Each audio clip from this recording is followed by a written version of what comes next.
ఎందుకంటే మేము ఎంచుకున్న ప్రభుత్వమే ఇది. ఇవాళ మాకు మేముగా చెప్పు తీసుకొని చెప్పుతో చెంప మీద కొట్టుకున్నంత బుద్ధి చూపించారు. ఎందుకంటే ఇదే మార్వెల్ అపార్ట్మెంట్కి మల్లారెడ్డి సార్ కోడలు వాళ్ళందరూ వచ్చారు. జక్క వెంకటరెడ్డి సార్ మాకు విందు ఏర్పాటు చేసి ఓట్ల కోసం ఏదో మేము అభివృద్ధి చేస్తామని. ఇది ఎట్లా ఉందంటే తెలంగాణ వచ్చే వరకు ఒక రకమైన పోకడ మన ఎతిక్ మొత్తం ఇదంతా పురాణ కాలం నాటి గాథలు గుర్తొస్తున్నాయండి. సవతి తల్లి ప్రేమను ఒలకవస్తున్నారు. రాముడిని ఎట్లాగైతే ఆమె కైకేయి అరణ్యవాసాన్ని పంపించిందో ఇప్పుడు మేము వర్షాకాలం రాగానే తట్టాబుట్ట జరుపుకొని వెళ్ళిపోవాల్సి వస్తుందండి.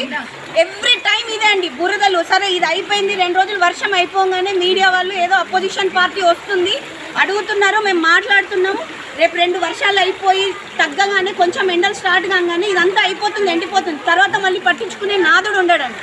ఎందుకంటే ఫస్ట్ ఆఫ్ ఆల్ మార్పు అనేది మా లోపల నుండి జనాల నుండి రావాలనేది ఇక్కడున్న ప్రతి ఒక్కరికి నా తరఫున కోరుకునేదండి.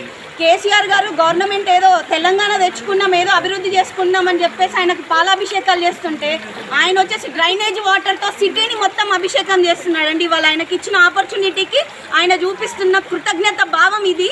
అది జనాలందరూ అర్థం చేసుకోవాలండి. ఇంకొకసారి ఓటుకు వచ్చినప్పుడు చెప్పు తీసుకొని కొట్టండి, అట్లాగైతే బుద్ధి వస్తుంది.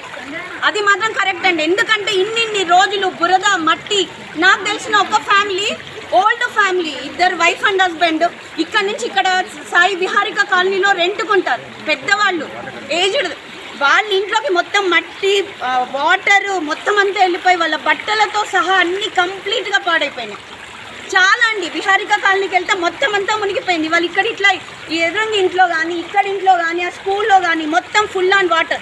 ఇది అయిపోయింది. ఒక నెల రోజుల తర్వాత దీని నుండి ఎదుర్కొనే సమస్యలు. ఇప్పుడు నీళ్ళు ఉన్నాయి, మేము బయటికి రాము, ఇళ్ళల్లోనే ఉంటాం. ఎవరెవరైతే సజెషన్స్ ఇచ్చారో అమ్మ నీళ్ళున్నాయి బయటికి ఎందుకు వస్తారని మాట్లాడుతున్నారు మన మేయర్ గారు వీళ్ళందరూ.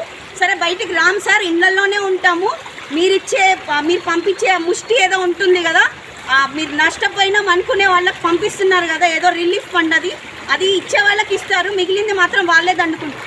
బాధ్యత తీసుకొని చేయాల్సిన కార్పొరేటర్ కానీ మిగిలిన అధ్యక్షులు కానీ ఎవ్వరు కూడా లేకపోవడం ఇవాళ సిగ్గు చేయడండి. ఇక్కడ అట్లీస్ట్ దిగదుడుపు చర్య కనీసం మినిమం ఒక రోగం వస్తే ఏదైనా దెబ్బ తగిలితే ఫస్ట్ ఎయిడ్ అన్నా చేస్తారు, అది కూడా లేదు. మినిమం ఒక మోటార్ పైప్ లైన్ ఇచ్చేసి వాటర్ని ఎక్కడన్నా పంపించడమో, లేదు డ్రైనేజ్ వాటర్ ఎక్కడి నుంచి వస్తుంది ఈ వాటర్.